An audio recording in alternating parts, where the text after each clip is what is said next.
All right, there we go. So, good morning, everyone. Welcome to official day 2, Wednesday. How's it going so far? All right. Other classes are okay? Yeah? No concerns so far? Not yet? You'll think of something though? Okay. You what? Oh, okay. All right, come on in.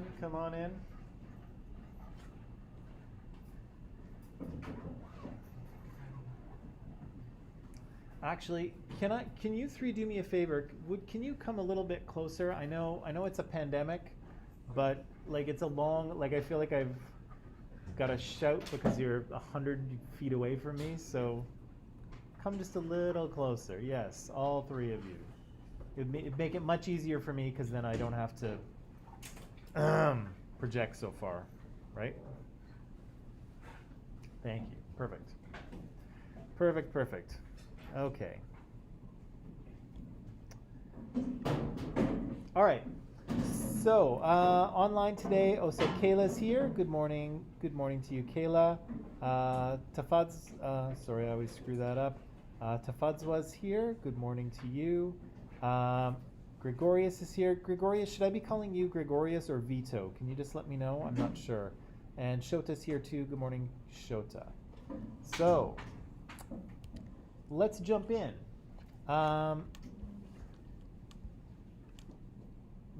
So, the first question okay, gotcha, Vito. Thank you. The first question I wanted to ask you is this. It may seem like a simple question, but maybe it's not so simple. How would you describe a human? So imagine this. I am an alien, okay? I have just landed on Earth. I may look like you, but that's just a disguise. Really, I have tentacles and eyes and all kinds of things. But anyway, I'm an alien. I've landed here on Earth. I'm looking around. I see all kinds of living things, right? There's green things growing on the ground and out there, and there's things flying in the sky and swimming in the water. There's tiny little microorganisms. There's viruses, of course. There's giant animals bigger than you. And then there's you guys, right? You humans, as you call yourselves. And you're very strange. You're quite a bit different from most of the other animals on Earth. And so, how are you guys different? What are you humans? Help me, I'm an alien, I have no idea. Smart. You're smart? Yeah, smart. Okay, so humans are smarter than other animals, right? Fair. What else? What makes you different from all these other living things?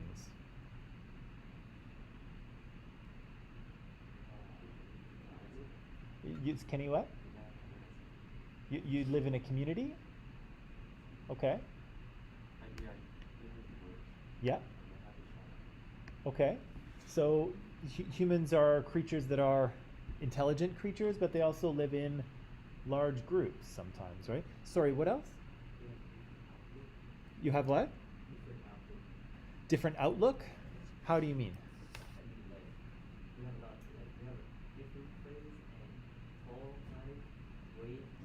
Okay. So we're all all humans kind of look somewhat the same, but we're also all unique, right? You all have unique faces, right? And unique bodies and unique genetic codes, right? So there's 7.4, I think, billion humans on the planet, and each one of you is unique. Each one of you is different. It's pretty cool. What else? A human can speak something. Can speak something? Yeah, so humans use some sort of verbal communication to talk to each other, right? That's true. Of course, lots of animals do that, right? Dogs bark at each other all day long. What's so different about humans barking at each other? What's so different about human sounds?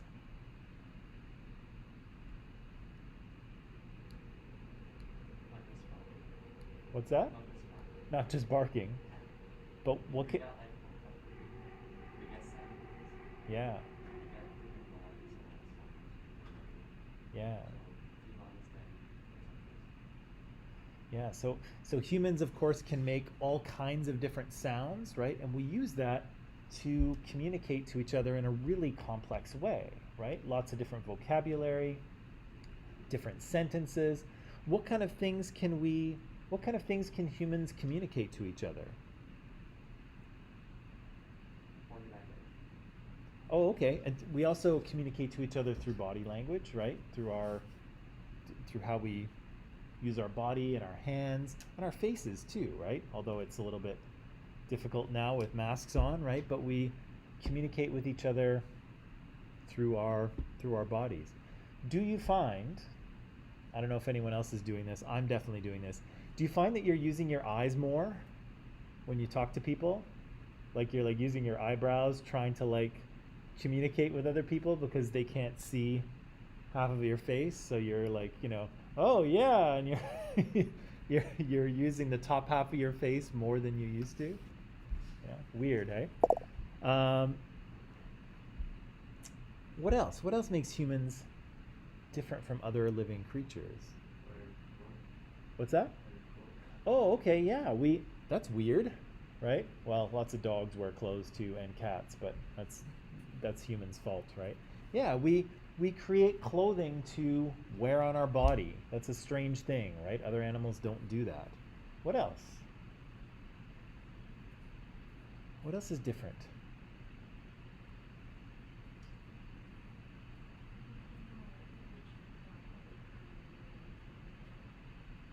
Say that one more time. We can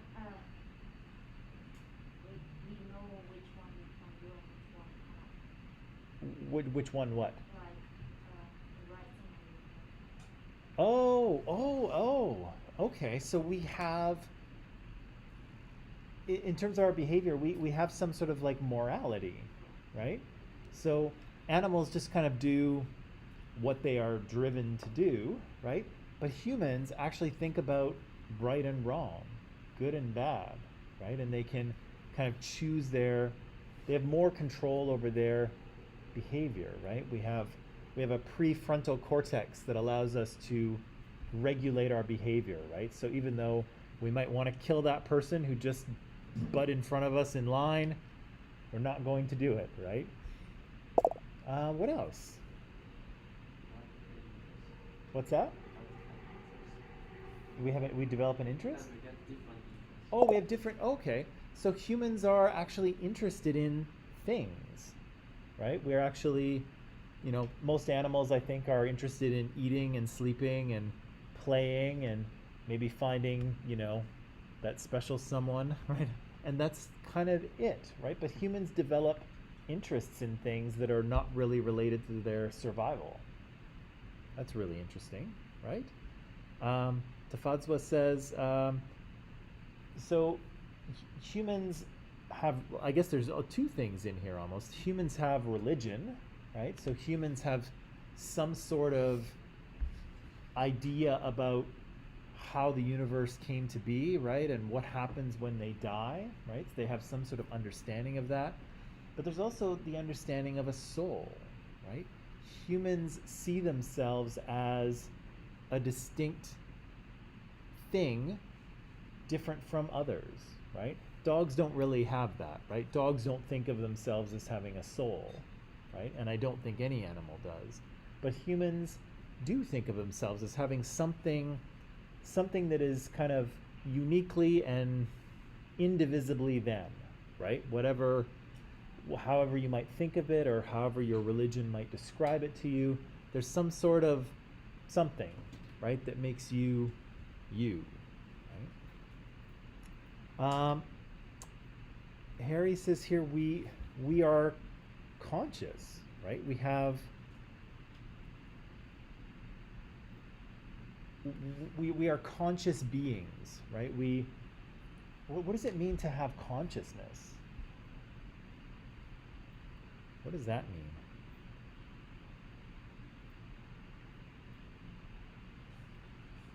What does that mean? I'm going to give you a second. I just got to type something in here. What does it mean to be conscious?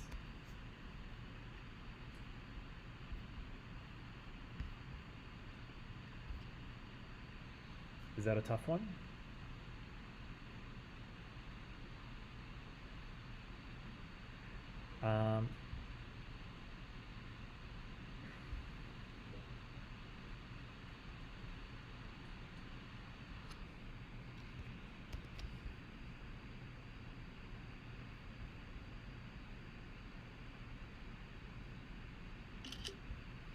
Okay, sorry about that.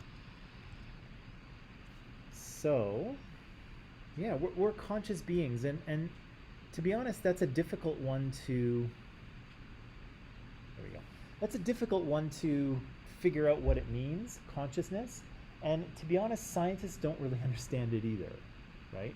So again, we have some conception of being who we are, right? We know that it feels a certain way to be Kang, right? It feels a certain way to be Mike. It feels a certain way to be Yoya. And I think all of you know that the way that it feels to be you is not the same as it feels to be me, right? Yeah, so you understand that your experience is unique, that your experience is different from mine.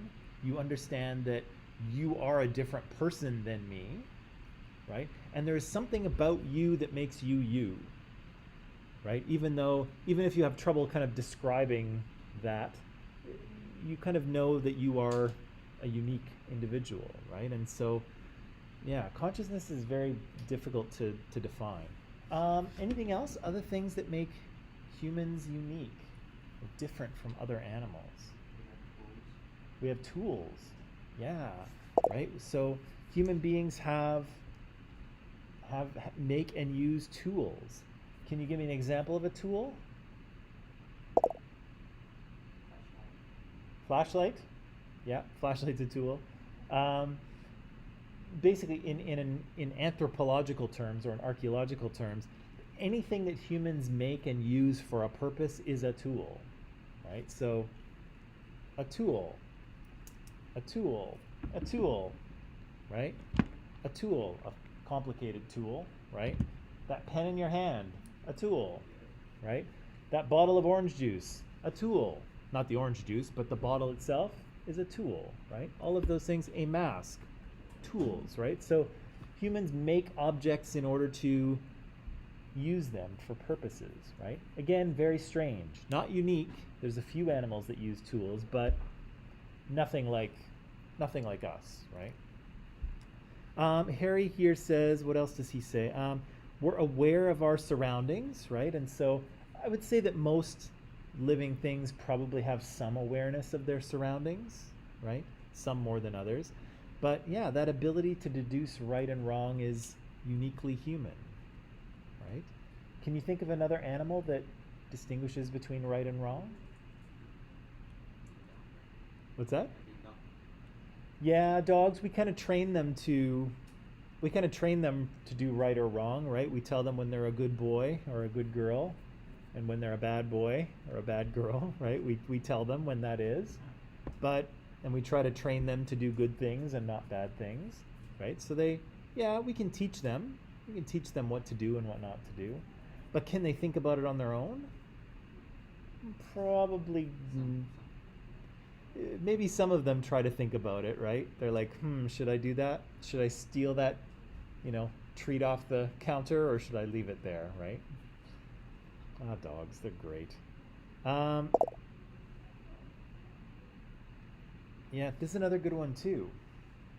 We have nearly complete control of our environment, right? And again, that's becoming even more important now, right? People are talking a lot about climate change and environmental degradation.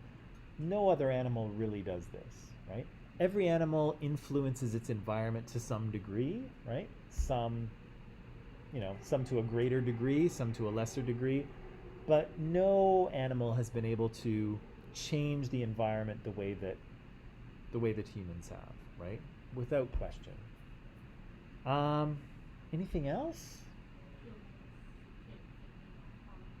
How they could live without using like baby and stuff to help, for example.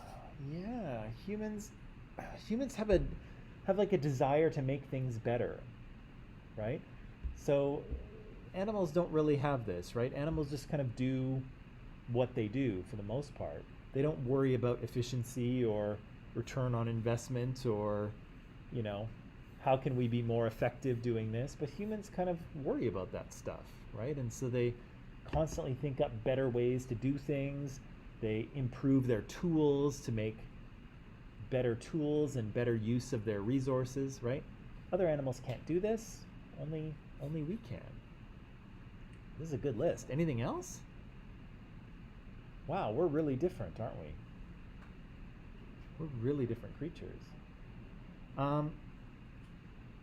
The reason I kind of ask you this is because I said that part of this class is anthropological in nature, right? It's based in anthropology, and if to sort of ask yourself what anthropology is basically the science that tries to find the answer to the question that we just asked. What is it? How can we describe a human being? Because that's what anthropology does. Anthropology studies humans in all times and all places. And so anthropologists are interested in humans of the past, humans of the present. They're interested in everything that humans do and think and say. Okay? So as you can imagine, that's a pretty big field to study, right? Just think of all the things that we suggested a few minutes ago, and that's not even the tip of the iceberg, right? There's so many more things to know about what humans are and how they work and what it's like to be a human. There's so much to really study, and so anthropology tends to divide itself into 4 different fields, okay? So you can see there's a biological or a physical anthropology. There's a social or a cultural or a sociocultural anthropology. There's archaeology, and then there's a linguistic anthropology, right? And so the biological anthropologist will study humans as biological organisms, okay? So biological anthropologists are interested in our bodies, right? How they work, how they're constructed, how they evolved, how we think about them, how we modify them, right? Body modifications would be something that biological anthropologists are interested in. Anybody in this class have a body modification? Yes, you do. I can see dyed hair, body modification. Anyone have their ears pierced? Body modification. Anyone have fillings? You had a cavity in your tooth and they put metal in there or something? Body modification. Anybody have tattoos? Body modification, right? So biological or anthropologists would be interested in all that kind of stuff, right? The way that humans think about their bodies, the way they use their bodies, the way they modify their bodies, what happens when those bodies die and sort of decompose in the ground, all of that stuff. How those bodies evolved, right? So some biological anthropologists study human evolution.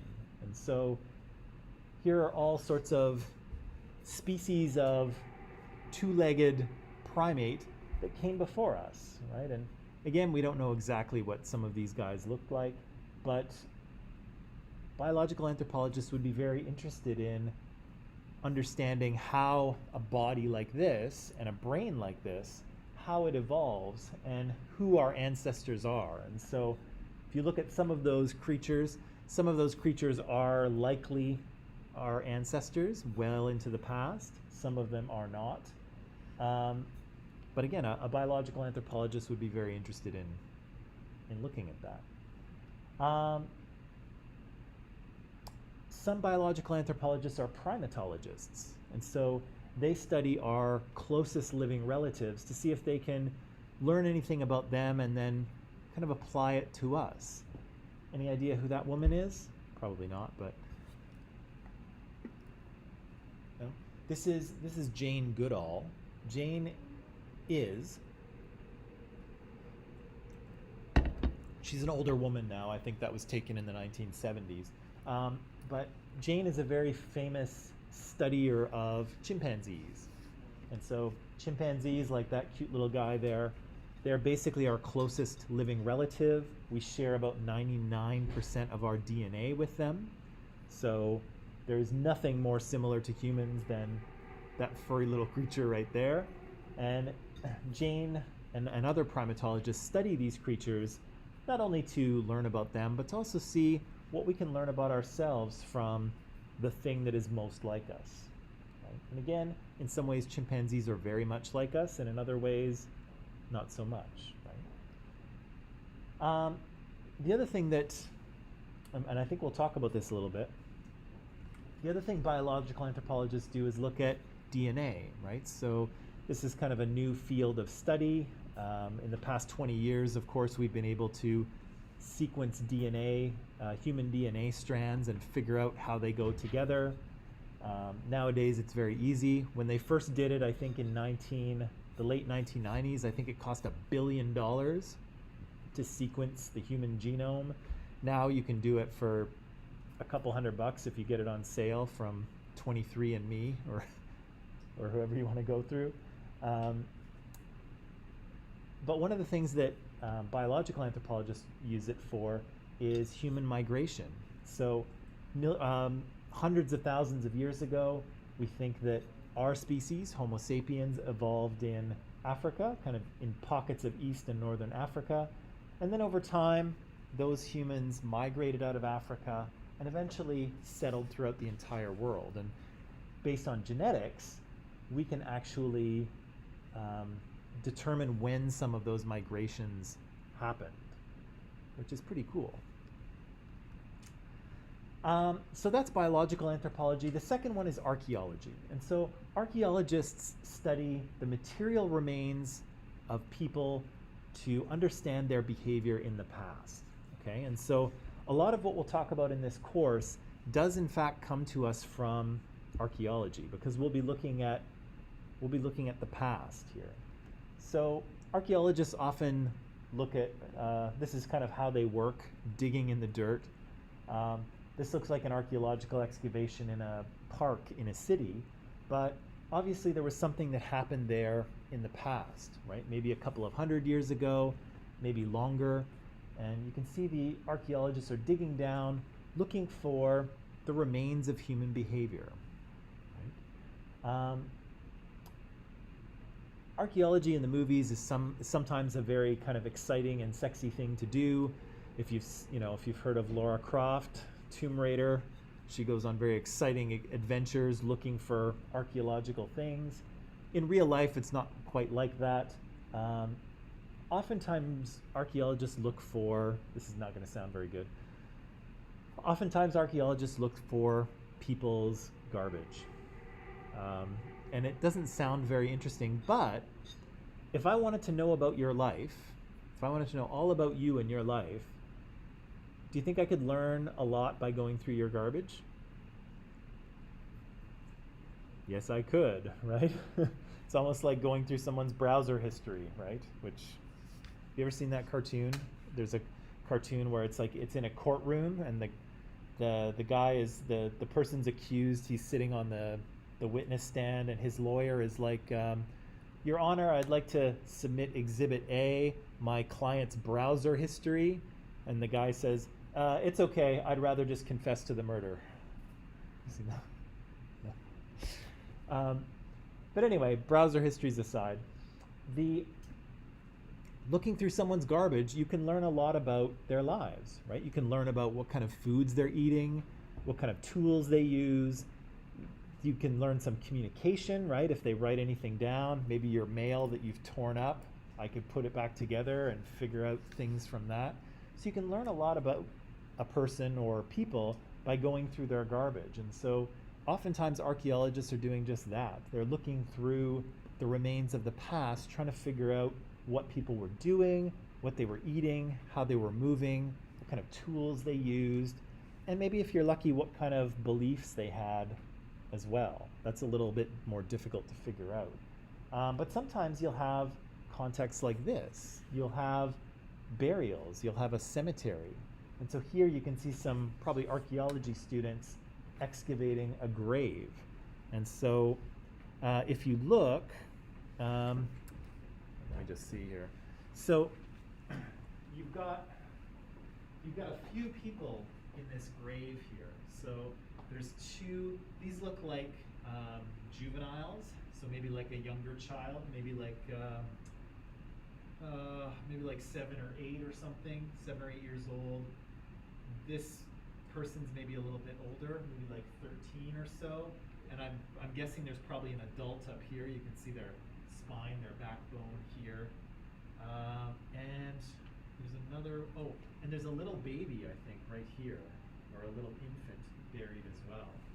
So you can see, you know, we're not sure, but almost like a whole family seems to be buried in this one grave. And so from graves you can tell a lot about the age people died, of course. You can tell about maybe how they were modifying their bodies, how healthy they were, how long ago they died. If you use radiocarbon dating, you can see sometimes what kind of foods they were eating. Maybe you can tell a little bit about their religious beliefs, right? Or their supernatural beliefs about what happens in the next world, right? So these kind of situations can teach anthropologists a lot about people in the past as well.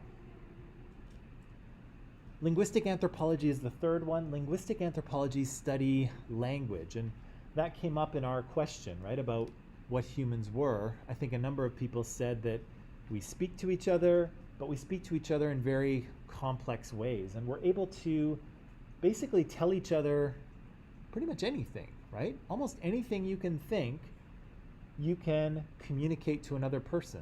Sometimes it's not easy, right? Sometimes it's difficult to tell people what you're thinking, but we can do it, right? And so linguistic anthropologists study how people use language to transmit culture, right? And so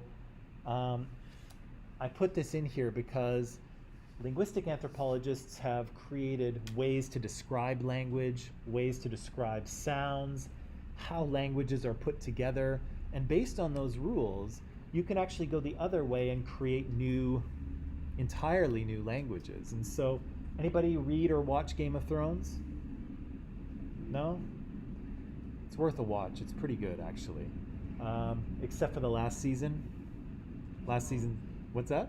Too long. The series is too long. Too long? Yeah. Oh, but once you're into it, it's so good. It's so good. I wouldn't read the books. The books are really long. The books are really... What? Some a little bit, You read a little bit? yeah. Yeah. I think my dad read all of the books, but he said they were, he was very diligent about it. He read the books, but he made sure he didn't watch the miniseries until he had read the book. So, but yeah, he said they were very long, they're very complicated. You almost have to like keep notes going through to remember who everyone is. But anyway, for the miniseries Game of Thrones, there's actually a few languages that don't exist, and so the producers hired someone who understood linguistic anthropology, basically, to create 2 or 3 languages for the show, and he did. So he created brand new languages that never existed before, and you can actually speak them, and they work as a language, because if you know the rules for how languages are built, you can build brand new ones that function the same way, which is kind of cool, I think.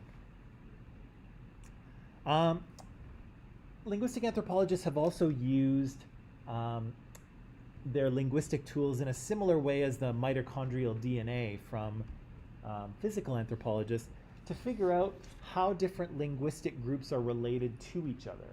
And so how they do this is they compare lists of words, right? And so simple words like mother, father, house, river, sky, mountain,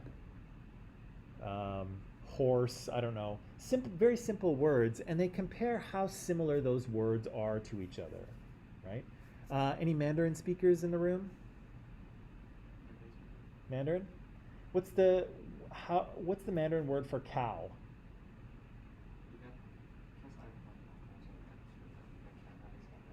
Oh, okay. One Mandarin is no. Okay. In Cantonese is cow. It's what? Cow. Cow? Cow. Pow? Cow. Okay. Cow. Okay, so that's exactly what a linguistic anthropologist would do. They would compare that same word in different languages to see how closely related they are. And so, as a result, linguistic anthropologists have created something that looks like this, right? And so you can see here a bunch of languages that are related to each other, kind of like, parents and grandparents and grandchildren, right? So you can see here that all of these languages are ultimately related to each other, right? Here at the very top, there was a great-great-great-grandfather language that came first, and they're calling it Proto-Indo-European. Again, we're not really sure what that language was like. Nobody has spoken it probably for thousands and thousands and thousands of years, but we figure it existed because there are all these children and grandchildren languages that are kind of have similarities, right? And again, the further away you are, the more different those languages are, but they still are connected, right? There are similarities between them. And so most people probably wouldn't say that, Persian and Polish are related languages, because one is from Iran and one is from Poland. But indeed, they do have connections, right? There are similarities in those languages below the surface. And so linguistic anthropologists would be excited about stuff like this. And then finally, we have sociocultural anthropology. And usually, cultural anthropologists are interested in cultures that you can actually go to visit, okay? So anthropologists go and they visit a culture, and usually they live with them for a period of time, maybe 3 months or 4 months, maybe longer. They usually learn to speak the language, whatever the people's language is. They live with them, they eat with them, and they ask them questions about their culture, right? What they believe, how to do things, why they do things the way they do. And so cultural anthropologists try to create a picture of what a certain culture is like. 10 points if you can guess which one the anthropologist is.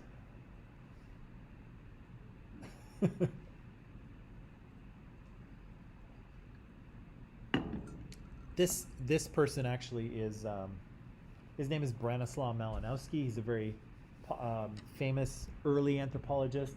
He went to the Trobriand Islands, which is off the coast of New Guinea. He was there kind of around the time of the First World War, so the early 1900s, and kind of learned the language of the Trobriand Islanders and tried to create a picture of what their culture was like. And modern day anthropologists do the same thing, right? Traveling to different cultures, trying to understand how those cultures operate, right? By kind of, immersing themselves in the culture, right? Living with those people, learning their language, and, trying to understand why they do the things that they do. Okie dokie. So,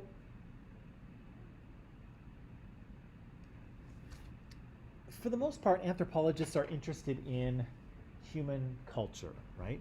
And the reason why that culture is so important to anthropologists is because of the way that humans kind of are.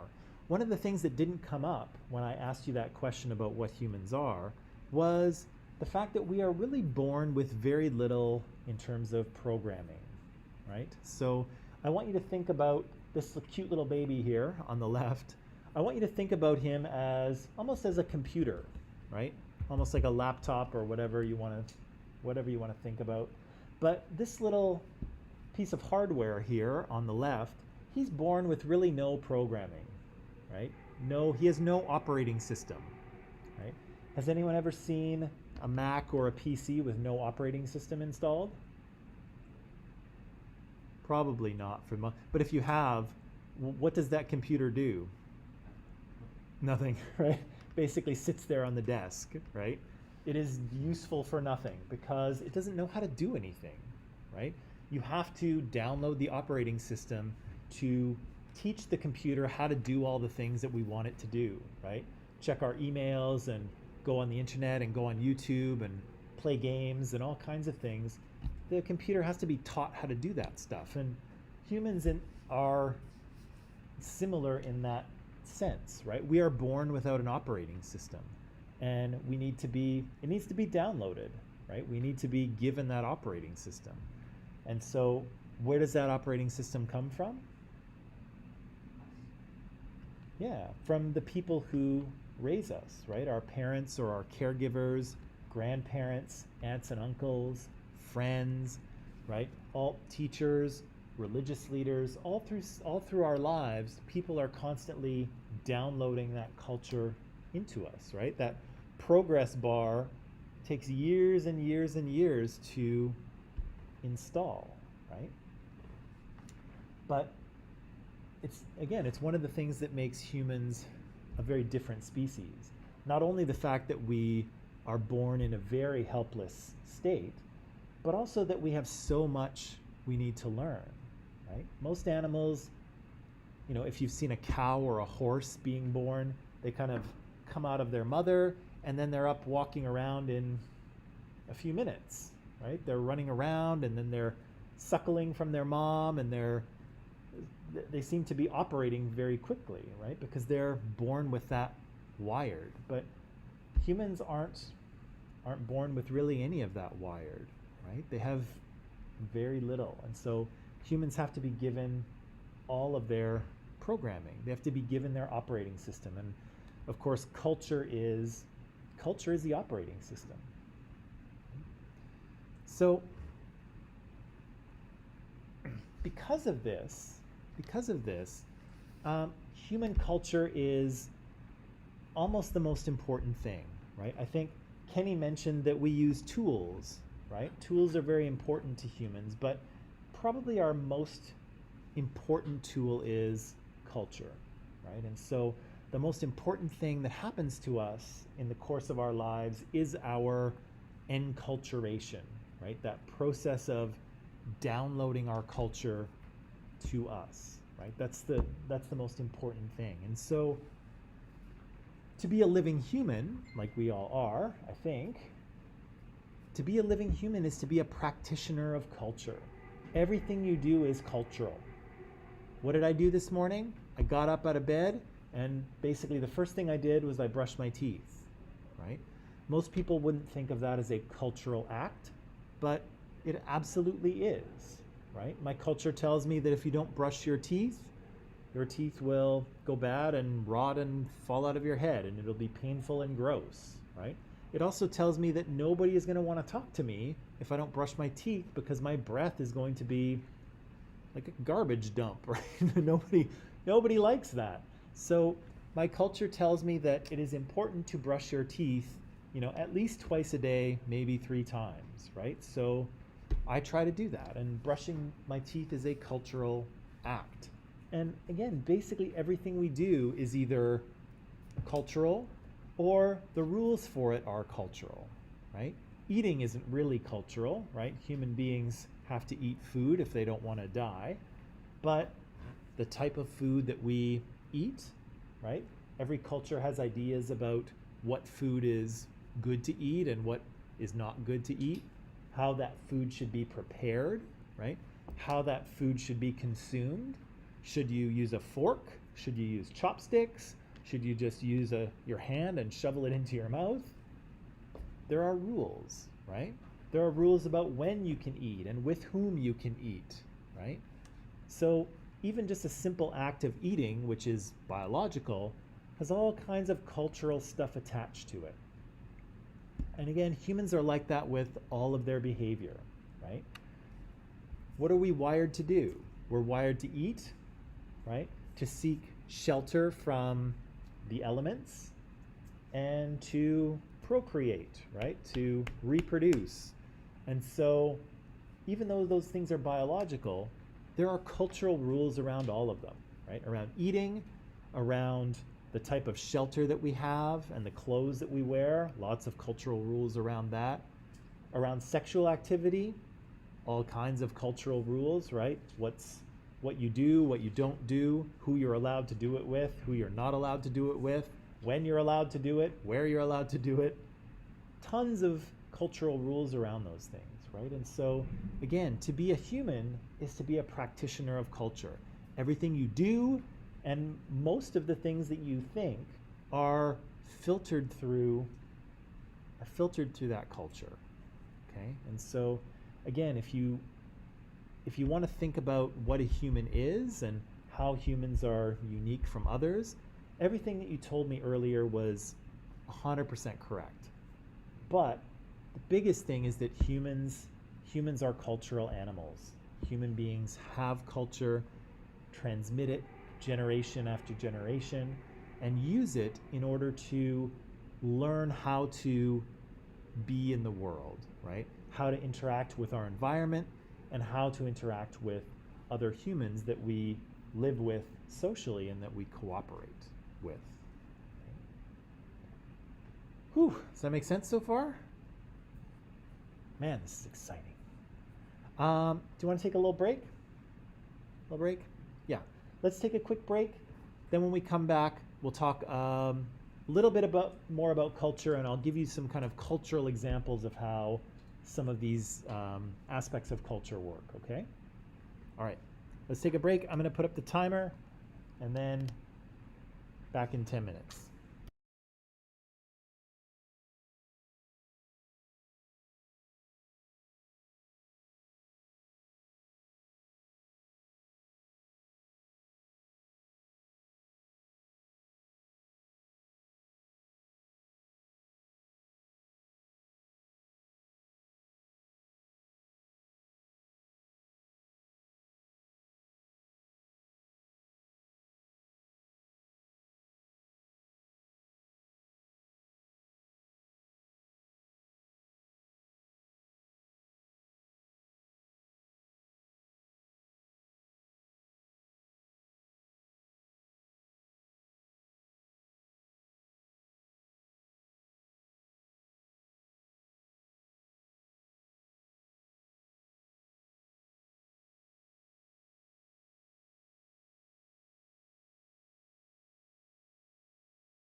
Okay, and we're back. So, again, before the break, we were talking about the idea of how important human culture is because it's everything, right? Humans are built with or are born with so little in terms of innate programming. Everything that we know how to do and know how to say and think and all of that stuff is cultural, right? And so kind of the point here, I think, is that, you know, as an anthropologist, if you, or, you know, even as someone taking this class, if we don't really understand what culture is, then we don't know anything about what it is to be a human, right? If you don't understand culture, you don't understand humans, right? So we have to, and that's kind of the whole point of this course, right? Is to look at different cultures in an attempt to figure out, you know, what can we learn about humans, right? What can we say about humans based on all of these different cultures that we will encounter, right? That's kind of the point here. Now, this has been said, you know, not just by me, this isn't my idea. Back in the 1970s here, anthropologist Clifford Geertz said this. He said, humans are incomplete or unfinished animals that complete themselves through culture, right? And so this is what we'll say culture is for our purposes here in class. We'll say that culture is a system of shared beliefs and values and customs and behaviors and artifacts, right? Artifacts are physical, there we go, physical objects, right? And Kenny pointed out that humans use tools. All of those tools are artifacts, right? It's so culture is all of those things common to a group of people, right? And of course, we all come from a particular culture. We're all existing kind of within a particular culture at the moment. And you know, maybe just since we're talking about this, I'm curious to know, because you know, here in Canada we have a particular culture, right? We have a Canadian culture, whatever that is, and all of you have come from different cultures, and so in the spirit of comparing cultures,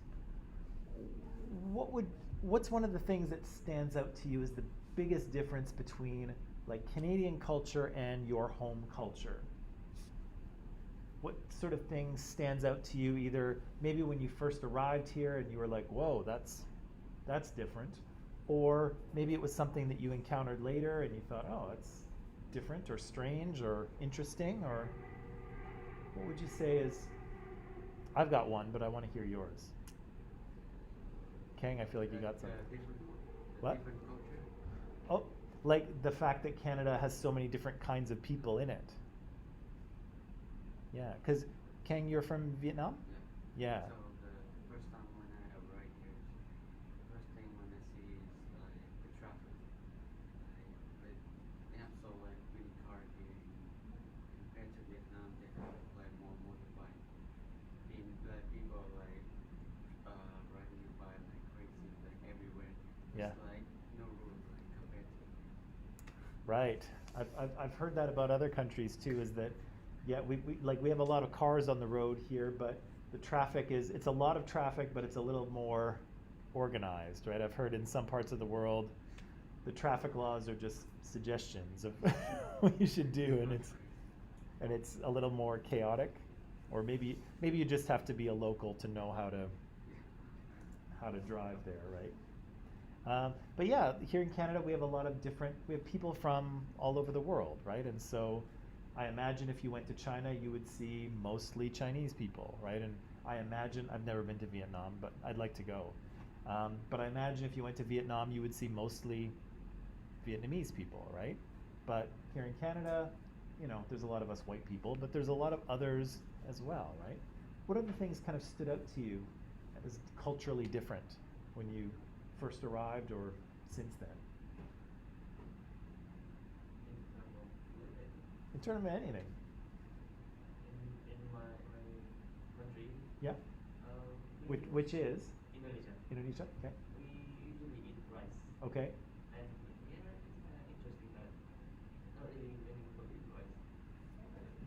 it's certainly not as big a part of our cuisine as it is in Southeast Asia, right? Well, and in other places too.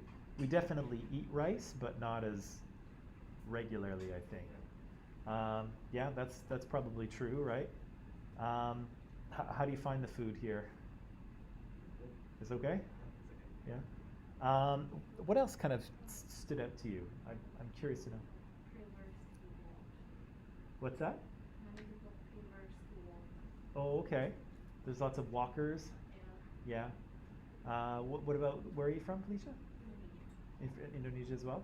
So, how do people get around there, on bike?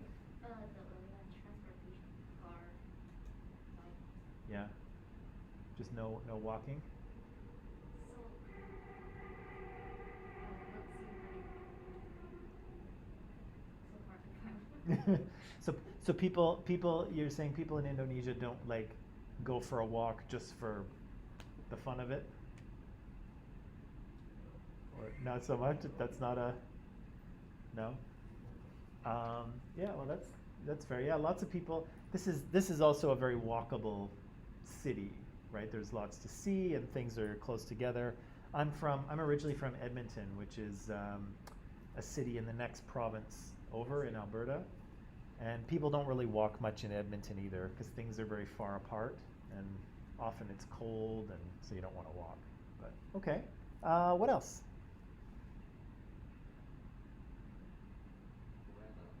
Weather. Weather? Yeah. Okay, well, how's the weather different? Like in my hometown, it's really hot right now. And where's that? Hong Kong. In Hong Kong? Yeah. It's so hot, like from morning till evening. Like even it's so hot because there is not very large planes, so there are a lot of traffic. Yep. So it's important. So but in here, like if you walk in the morning or if you're a little bit cold, then I'm going to afternoon if you're in the water, Yep. and it would be nice. Yeah. Yeah, it's definitely there's a lot more, especially at this time of year. The temperature is going to move quite a bit, right? So it'll be cool in the morning and maybe warmer in the afternoon and more difficult to dress, right? Temperature keeps changing all the time. Not a cultural difference, but I appreciate that. I'll jump in here with one of my own. I used to, when I was a grad student, I used to work in Russia.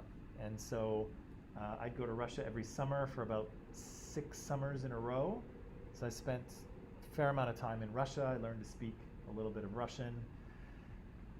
And I remember when I first got there, I thought the Russians were really rude because they're very direct, right? They will like say exactly what they mean to you. They will kind of like, they don't really line up very well, and so like when you had to get on the bus or the train, like I think people here in Canada line up really well, right? They get in a nice line and it's like, oh, you were here before me, go ahead, and they're all polite about it. And the Russians just kind of like, there's just a big mass of people that go, you know, up to the door or whatever it is. And, you know, coming from a country like Canada, when I was first there, I was like, oh my God, like, this is pretty, you know, you really have to kind of get in there and, you know, elbow your way It's a wall. into, what to what? It's a wall. A little bit, right? And it felt that way for sure. And I kind of figured out afterwards that, you know, well, this is just my idea. I don't know if it's right. But, you know, when the Russians were in the Soviet Union under communism, you know, they went through a lot of, well, we did this in history, right, Yo-Ya? Where there was a lot of times where there just wasn't really, there was food shortages all the way through, right? And so there wasn't really enough food to go around. So if you weren't assertive, right, if you didn't get up there and get the bread for your family, well, you weren't getting any, right? You kind of had to be bold, right? You had to make sure you got up to the front of the line. Here in Canada, you don't have to do that, right? If you go to Superstore or Save On Foods, you know there's food there, right? There's tons of food. You don't have to worry about it. But in the Soviet Union, you had to be assertive, right? You had to get in there and get what you needed. And so, that and the fact that, during communism, there was so many people who were kind of spying on people to make sure that they weren't saying anti-communist things, that people became very kind of guarded in public, right? You didn't want to, you had to be very careful what you said in public, because if you said the wrong thing, you might wind up in pretty serious trouble. So the Russians kind of have a really tough exterior, right? And they can be very direct. From my perspective, they can be very rude, right? From a Canadian perspective, right? If you walk in a Canadian store, what do people normally say to you? Hi there, right? Can I help you with anything? How's your day going? Right? That's kind of the things that Canadians say when they hear when they go into a store. When you go into a Russian store, you don't hear anything. And then when you ask the person, you're like, "Excuse me," and they're like, "What?" And they're like, really, you're like, "Oh, I just need this," and they're like, "There you go." So it feels very like, coming from Canada, it felt very sort of cold and rude, right? But again, because of their experiences, they kind of operate a little bit differently. So I remember when I first went there, there was a bit of a culture shock for me, right? I come from a country where, I think we try to be pretty polite for the most part. I think Canadians are, on average, very polite. Again, it depends on where you're coming from if you think that. But yeah, when I went to Russia, I was a little surprised at first, and then I kind of figured it out. And I also figured out that once you get past the sort of tough Russian exterior, they're the sweetest people, and they were very generous, and they took very good care of me, and they were fantastic. But if you don't know them and they don't know you, it's a little bit cold, What else? Anything else? Any sort of cultural differences that? Well, we have to pay tax and tip when we go to a restaurant. Here? Yeah. Yeah. Even back home, there's no tip or tax. No tip, no tax? Yeah. I'm moving to Vietnam. The thing is, the stuff there is a lot cheaper than here. Yeah. For $1, you can have a big meal. Well, yeah, and so there's a difference in terms of tipping, right? Of how money is spent, but also on the value of money as well, right? This is, even for Canada, this is an expensive city, right? Never mind when you compare it to other places around the world, right? Anything else? Chocolate? Traffic. Oh, traffic. I thought you wanted. I'll talk about chocolate, but okay. Traffic. Like in my hometown, people usually don't have a car Uh-huh. because they don't need a car. Yep. But my city is really small, Yep. so they go by train, like regular train. Yep. You don't need a car. They can go by bus, by train. But in here, because it's large, and you do need a car for like buying food, buying stuff. Yeah, it's a different way of getting around, right? In terms of how people go from one place to another, how people conduct their lives, right? Either with a car or without one, right? Big difference. Canada's been, I think, heavily influenced by the United States, and of course, in the United States, cars were part of culture, right? Cars were kind of symbols of independence, right? Of power, of pride. People, use the car to kind of define part of their identity, right? The kind of car you drove said a lot about who you were, right? So for the Americans, the car was an important part of their culture, and again, here in Canada, we've been heavily influenced by them, and so cars are still kind of a thing here in Canada. Probably not as much as they once were, but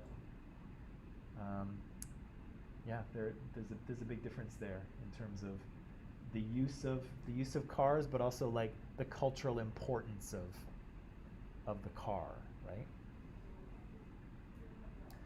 Anything else that kind of jumped out at you? It's a big difference. sure there's lots of differences, but what's that? That's the delivery, the food. Food delivery? Yeah. How's that different? Like in here, I see that some people ride their bike, Yeah. and some people like using car and electric scooter. Yeah. Like, but in my country, like only the motor. Oh, the like motorbike. Scooter, pardon. Yeah. Yeah. The food delivery thing is still kind of new here in Canada. Like Skip the Dishes and Uber Eats and who else is there? What's that? Oh, DoorDash, right? And DoorDash. Those are all kind of new companies, and so even for Canadians, some of that is new. You know, for them before all of those things, like less than 10 years ago, really the only food that got delivered was pizza. I think. Yeah. Pizza was really the only food that got delivered. Yeah. Maybe Chinese food. Somehow. Yeah. It depends, like, it is working out, like, this year or not. Usually, if you go drive to the restaurant, then it's like, Yeah. or just go drive through because it's fast, right? Right. Yeah. So that's actually interesting too. That's a cultural thing about what foods should be delivered, right? And up to 10 years ago, it was really only pizza was delivered. But now you can have really just about anything delivered to your door, right? With Uber Eats or DoorDash or whatever, right? Pretty handy. Kind of expensive too, but you know, if you don't want to go out. Anything else that should be said about cultural differences? Or even just things that Canadians do that is confusing and weird? Working out, like, in Canadian people, they close their store or restaurant, like, very, like, Yeah. around 8 or 9, Yeah. close, and then right time they close until lunch, Yeah. or somehow overnight. Yeah. This is and so the hours of businesses, particularly restaurants, and honestly, Kenny, I found that too. I find people open late and close early here. Like it seems like a lot of things in BC here close at like 6 or they're closing at 7, and like where I come from in Edmonton, usually it's 9. Chemicals. Yeah. Yeah, so it's, I guess, you know, that's a cultural thing too, right? In terms of like, when are people active, right? When do people like to go out and do stuff? Do they like to get up early and do things, or is it more of a nightlife thing? Yeah, So because I go to gym, so in Hong Kong, people go to gym like in midnight, something like that. But here, like people go at 6 or even earlier. oh, okay. So so morning versus late night Yeah. kind of thing. Yeah. Yeah. Sounds like Hong Kong is a late night city. Yes. Yeah. I'd like to go there too, by the way. Really? Yeah. Well, maybe not right now. Oh, yeah. Yeah. You know, no offense, but China is currently holding 2 Canadians hostage, so I'm a little nervous about going anywhere near a place controlled by China. You know. Yes. Yeah. Okay, so clearly this is what culture is, right? Systems of shared behaviors and values. Of course, those are different between cultures, but my question for you, oh, sorry, I have a question in a second, but I'll show you this, and I showed this in my social justice class too because it's useful in a different way.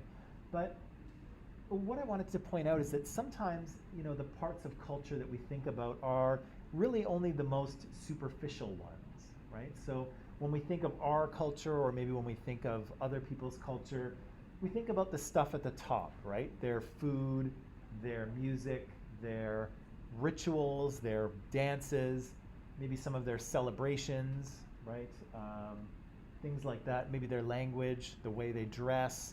We think of those things as being cultural, but and they are, but those things are kind of just the surface level, right? They're just the things that are easy to see, but really the most important parts of culture are the parts that are deeper within, right? So the sort of ideas and values and beliefs that people hold as part of their culture and the way that they kind of interact with one another.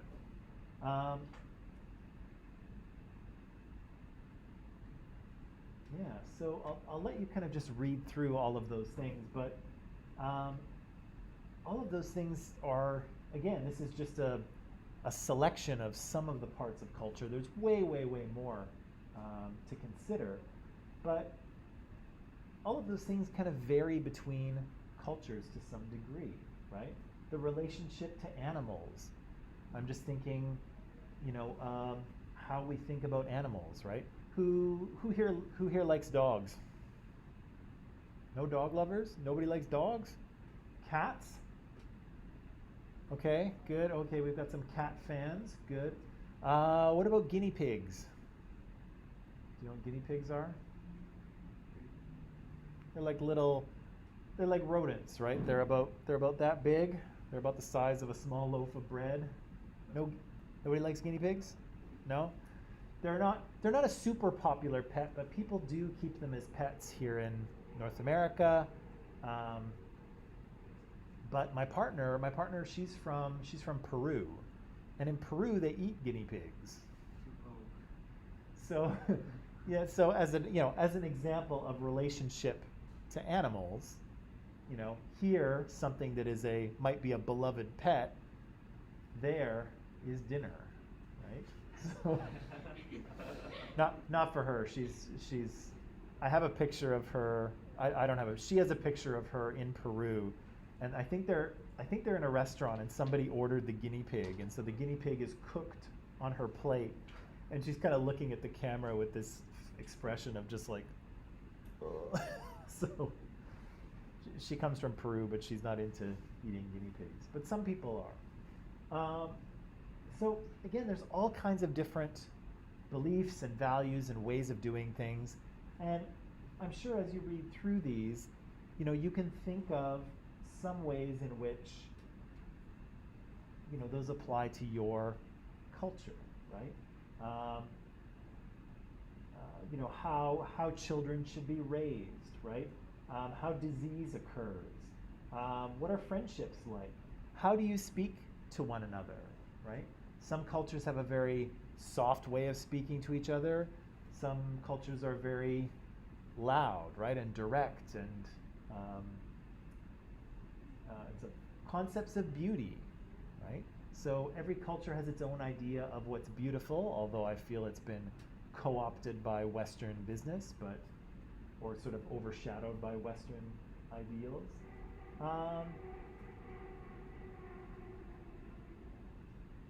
Oh yeah, personal space. How close do you stand to someone when you're talking to them? Pre-COVID, before COVID, right? All cultures have kind of a different comfort level, right? So in some cultures, the famous example is that here in the West, we tend to stand a little bit far away from each other, right? So if I'm talking to someone, a friend, or if I meet one of you in the hallway, I'm probably going to stand, a few feet away from you. But in some Middle Eastern countries, the custom is to actually stand quite close. And so that's the classic example of, a Middle Eastern person and a Western person talking to one another. And the person from the Middle East is going to try to get closer because that's what he's used to. And the American is going to keep backing away because he's like, no, it's too close, right? And so, and of course, the perception would be that the American would say, oh, this guy is kind of getting in my face, right? He's being very aggressive. And the Middle Eastern guy is thinking, why does he keep running away? I'm just trying to talk to him. So again, we can have these differing ideas of, differing kind of cultural ideas. And sometimes they can lead to kind of misunderstandings, right? If we think that, if we interpret things a certain way. But we'll get to that a little bit later. Yeah, I said that culture is a tool. I mentioned this a little bit earlier, that it teaches us how to interact with our physical environment, and it teaches us how to interact with each other, right, as social beings. It teaches us how to treat others, how to cooperate, right, how to get along, how to handle conflict if we do get into a conflict. So this is the question I wanted to ask you. Why do we have culture? And I ask you this in the context of if a culture is a group of shared beliefs and values and customs and all that stuff, why does it need to be shared, right? Why does culture want us all to kind of believe the same things? Even though, of course, we're all a little different, right? And we all think slightly different things. But why does culture want us to think about things the same way and get us to believe the same things? Why is a trust between each other? Okay. Give me a little bit more if you can.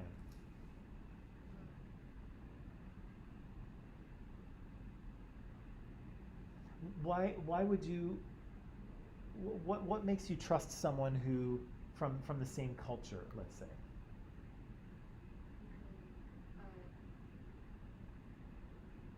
Already know how you act and stuff. Yeah, there's a certain amount of like predictability, right? You know that if you do this or you say this, you can be reasonably certain of what's going to happen, right? If you say, "Hi, my name is Felicia," to an Indonesian, you can be pretty confident that they're not going to murder you, right? Because that's not the custom, right? That's not right. They don't do that in Indonesia? No. Okay. Okay. Was pretty sure, just thought I would check. No. So in Indonesia, you know that if you reach out your hand and say, "Hello, my name is Felicia," you can be pretty certain that they're going to say, "Oh, hello, Felicia, my name is whatever," right? You can predict how people are going to respond, right? And it makes it easier to trust them, right? It makes it, yeah. Well, why else might it be important to, or what else can we say about why common values or common beliefs might be helpful?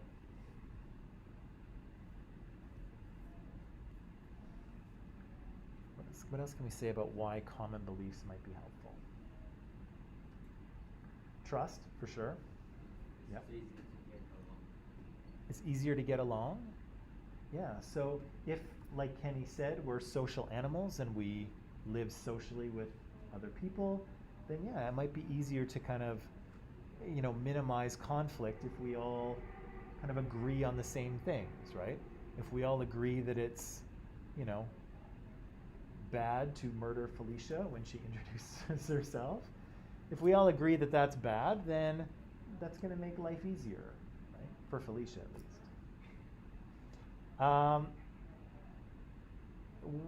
Why else might it be useful to have common beliefs and values?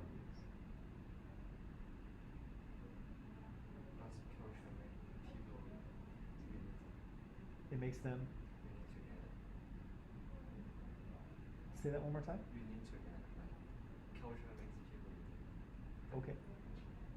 Okay. So give me a little bit more than that. For example, like in the past, Yep. our culture is not that powerful, so they only have get tools like wood or stone. Okay.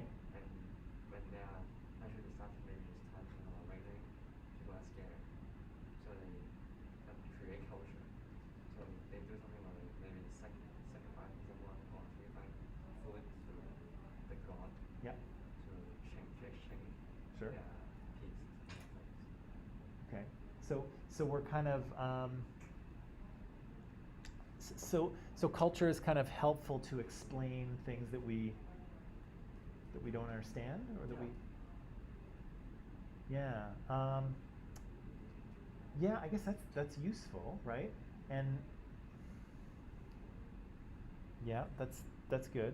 I think I meant to say that somewhere else, but or no, I'll probably say it tomorrow. Sorry. No, that's okay. You can, anything goes. But yeah, it's one of culture's roles is helping to explain things that we don't know, right? That we can't explain in any other way, right? And that's comforting too, right? It's comforting to know that you can trust other people. It's comforting to know that you know how to get along if everyone kind of agrees what's right and wrong. And, it's comforting to know that, when you die, this is what will happen. Or at least this is what your culture says will happen, right? So sharing those beliefs and values is comfortable, right? It makes humans feel secure, right? Anything else? Why is it useful for people to have similar beliefs?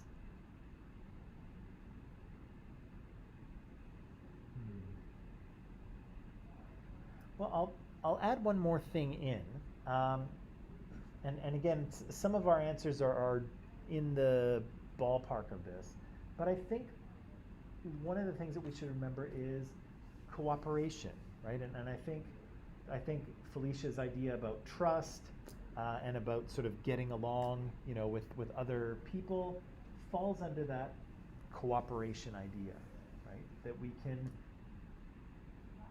it's easier to work together if you can trust people, right? It's easier to work together if you can, know how to get along with others and know how to just minimize conflict.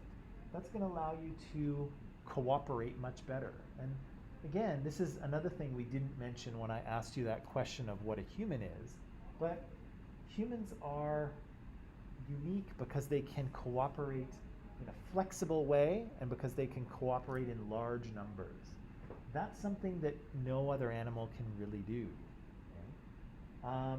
If you look at a pack of wolves, for instance, or if you look at a bunch of killer whales, those orcas that we have whales off the coast, the black and white ones. Yeah, those are animals that cooperate flexibly, right? They have a social structure. Some animals are in charge and are high up, and some animals are not in charge and they're lower. They're flexible in terms of cooperating to hunt animals, but they tend not to be able to do it in large numbers, right? In their brain, they can't really keep track of that many social relationships, and so wolf packs, pods of orcas, groups of chimpanzees, usually they only get so big before they break into two groups. Because again, the animals just can't keep track of every other animal, and they kind of get confused about who's in charge. And so they tend to split into smaller groups if they get too big. There's other animals that work together in very large numbers, right? So bees, for instance, they build a beehive, right? There's hundreds or thousands of bees cooperating, right? Some drones, some workers, there's a queen bee in charge of the whole thing, right? There's little larvae that are being fed, honey is being made. The bees are cooperating in huge numbers, but they can't do it in a flexible way, right? The bees can't say, ugh, this queen is horrible. Let's overthrow her. We'll create a bee democracy. We'll have some bee representatives that we'll elect, and they will run the hive. Bees can't do that, right? All they can do is cooperate in the way that they are sort of programmed to do it. But humans, of course, can do both. We can cooperate in large numbers, and we can do it in a flexible kind of way. And as an example, I'll give you this college. This college is a perfect example of a large number of humans cooperating in a flexible way, right? We have about, oh gosh, I'm not sure what the total students, usually we have in the neighborhood of about 2,000, we probably have 2,000 students right now, give or take. 2,000 students. We have about 200 staff members here at the college. And what are we doing? We're all cooperating, right? We're all doing the things that we need to do so that we all get what we need, right? What do you need from Columbia College? What's that? Knowledge, yeah. But maybe more practically, what do you need? What's that? Yeah. You need credit, right? You need to pass courses so that you can put them on your transcript and go on to university or wherever else you will go, right? You need that from Columbia College. That's why you're here. for knowledge as well, yes, but also for credits, right? What am I here for? What do I need? What? Salary. Yeah, right. I definitely, especially in an expensive place like this, I definitely need my salary. What else do I get out of this? Friendship. Friendship, yeah. What else? Experience. Experience? Yeah, I get to teach, right? I get to meet all of you.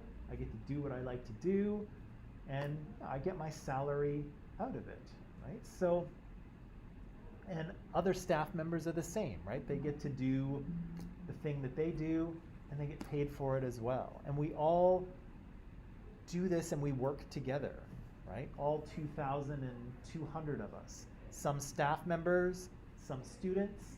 Some of us are university students, some secondary, some are kind of both at the moment. Some people are teachers, some are librarians, some are counselors, some are administration staff. Everybody working together to make sure that everyone gets what they need. And when COVID came along, we had to be flexible, right? We had to go online, and now we're trying to come back from online, and we're doing all kinds of things and wearing masks and checking vaccination statuses, and that's all flexible, right? But we're able to do that because that's one of the things that humans do really well. Cooperate in large numbers and do it in a flexible way. And Canada is the same thing, right? Canada is 36 million Canadians cooperating to get what they need, right? Everybody is doing this thing called Canada in the hopes that everyone will get what they need, right? And again, humans are very, very good at that.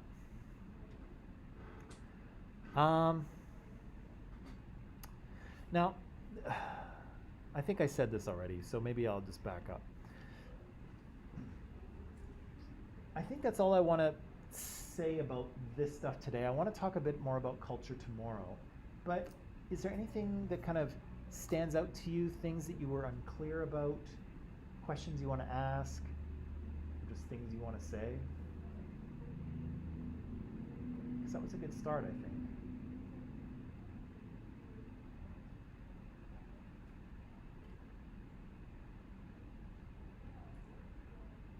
Okay, so hearing and seeing no questions.